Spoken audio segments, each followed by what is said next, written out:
সরকারি কর্মকর্তারা দুর্নীতি করে, রাজনীতিবিদরা করে না, এটা বলাও ঠিক না বলে মন্তব্য করেছেন সড়ক পরিবহন ও সেতুমন্ত্রী ও আওয়ামী লীগের সাধারণ সম্পাদক ওবায়দুল কাদের। সকালে বিআরটিসির উদ্যোগে হযরত শাহজালাল আন্তর্জাতিক বিমানবন্দরে শাটল বাস সার্ভিসের উদ্বোধনী অনুষ্ঠানে ওবায়দুল কাদের বলেন, রাজনীতিবিদদের মধ্যেও দুর্নীতি আছে, এটি দেখার জন্য দুদক আছে উল্লেখ করে আওয়ামী লীগ সাধারণ সম্পাদক বলেন, দুর্নীতি যেখানেই করুক সেখানে দুদককে জিরো টলারেন্স নীতিতে কাজ করার কথা বলা হয়েছে। দুদকের কাজে সরকার হস্তক্ষেপ করছে না দাবি করে তিনি আরও বলেন, দুর্নীতির বিরুদ্ধে প্রধানমন্ত্রীর জিরো টলারেন্স আছে।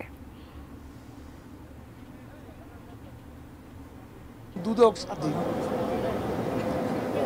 দুর্নীতি যেই করুক এখানে সরকারের জিরো টলারেন্স, প্রধানমন্ত্রী জিরো টলারেন্স, দুর্নীতি তদন্ত করার অধিকার আছে দুদকের এবং এই স্বাধীনতা সরকার কোনো প্রকার হস্তক্ষেপ করেনি।